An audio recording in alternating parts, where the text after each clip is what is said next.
Olá, meu nome é Pablo Vilaço, sou crítico de cinema e criador do site Cinema em Cena, e eu vou falar sobre o Superman, dirigido pelo James Gunn. Eu já escrevi sobre o filme no site, mas algumas pessoas pediram que eu gravasse vídeo porque, enfim, preferem. Então, não custa nada, principalmente porque eu gostei do filme. Aliás, antes de falar sobre o Superman, deixa eu só fazer um convite. Na próxima terça-feira, dia 22, vai começar o curso sobre cinema gótico, que é um curso que vai acontecer uma vez só.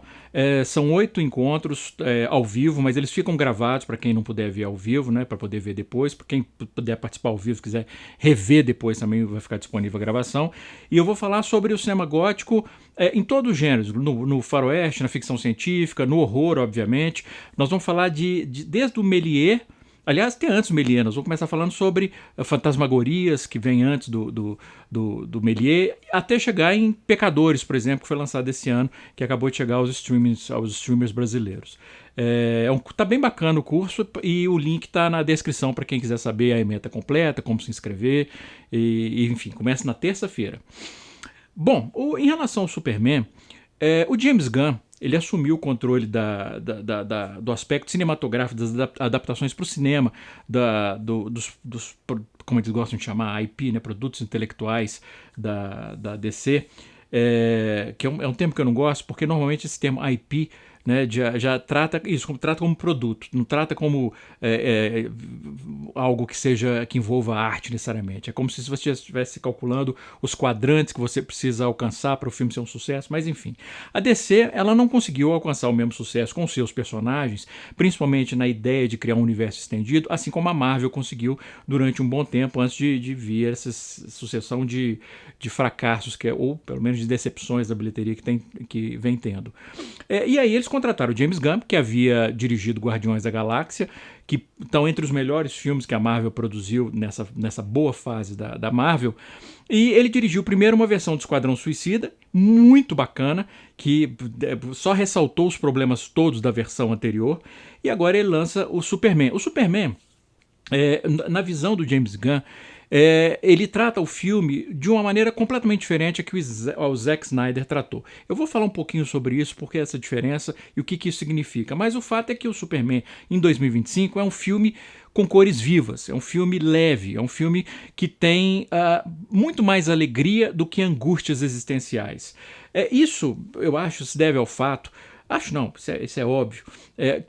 Ao fato que o cinema ele costuma refletir a realidade. Eu sempre falo isso, que todo filme, toda obra de arte, ela é política por natureza, porque ela está inserida dentro de um contexto, dentro de uma época, dentro de uma sociedade, e ela vai acabar refletindo, querendo ou não, né? Às vezes pode não ter um discurso político, mas ela acaba refletindo os valores daqueles que ajudaram a realizar o filme. Não interessa se o filme foi produzido para uma corporação ou não, né? A voz dos artistas envolvidos na criação desse filme acaba refletindo politicamente, seja ressaltando o status quo, seja contrapondo. E nesse sentido, é muito interessante ver, por exemplo, a diferença entre o tratamento dos super-heróis no pós-11 de setembro. Quando a gente vê, por exemplo, o Batman do Christopher Nolan, a trilogia do Batman, que foi extremamente influente em vários outros filmes de super-herói para criar uma atmosfera pesada, angustiante, sombria, é obviamente um reflexo do pós-11 de setembro. Né? Um momento na história dos Estados Unidos e do mundo, consequentemente, né, pelo poder de influência cultural dos Estados Unidos, que acaba sendo refletido no filme. Por que é isso? Politicamente, um filme ele pode refletir a realidade ou responder a essa realidade, contrastar essa realidade. O Homem de Aço, o filme do Zack Snyder, eu acho que refletia esse aspecto sombrio do século XXI, do início até agora.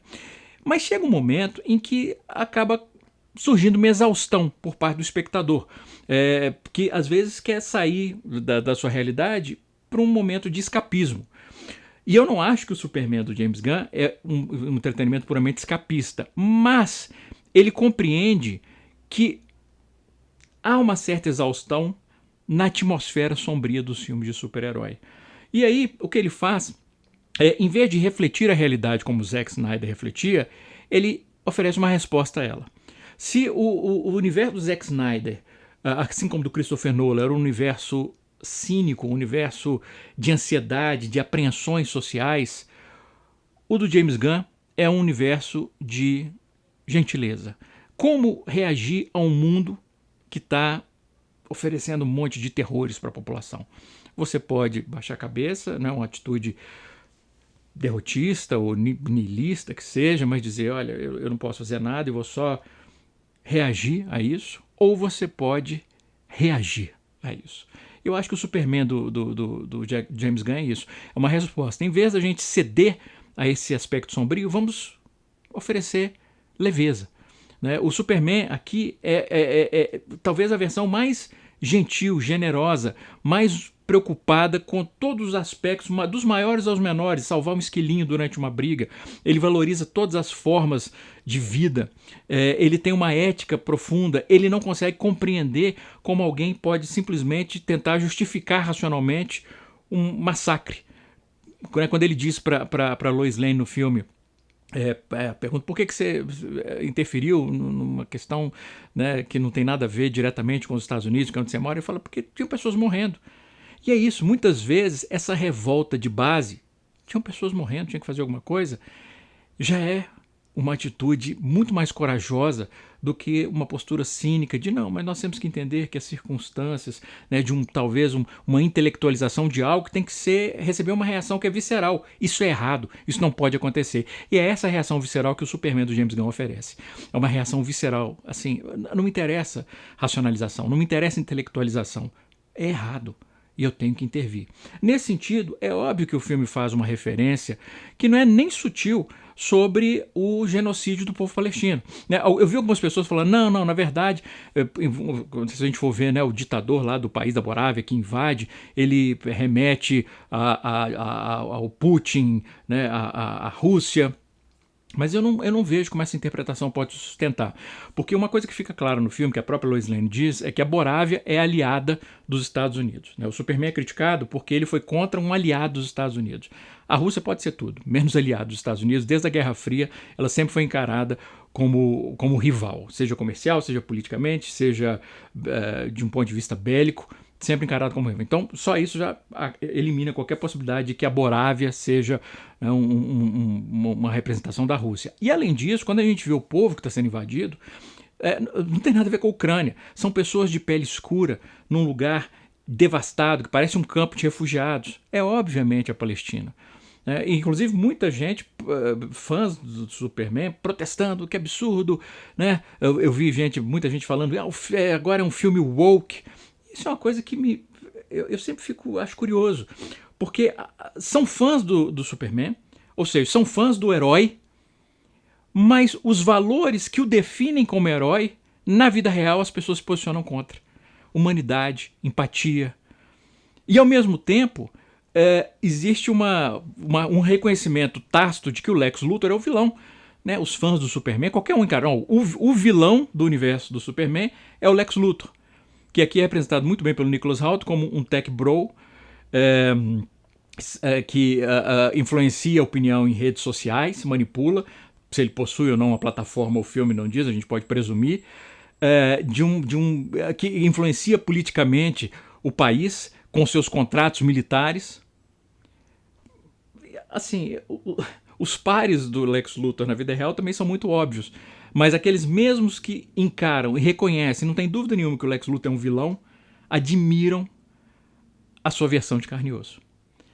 Então, um filme como Superman, principalmente essa versão nova, com a sua riqueza de subtexto, tudo a serviço de uma história, como eu falei, leve, divertida, que tem um personagem que rouba o filme desde o início, que é o Krypto, que é lindo, né, super encantador. Mas um filme como esse, justamente por essa leveza, ele acaba sendo muito eficaz em retratar e alguns pontos refletir, mas aqui muitas vezes contestar uma realidade a qual muita gente já se submeteu de uma maneira terrivelmente passiva, o que é por si só uma tragédia. Eu gostei muito desse Superman. E é isso. Lembrando, semana que vem começa o curso sobre cinema gótico. Uma vez só que vai acontecer, informações no link que está na descrição do vídeo. Um grande abraço, bons filmes.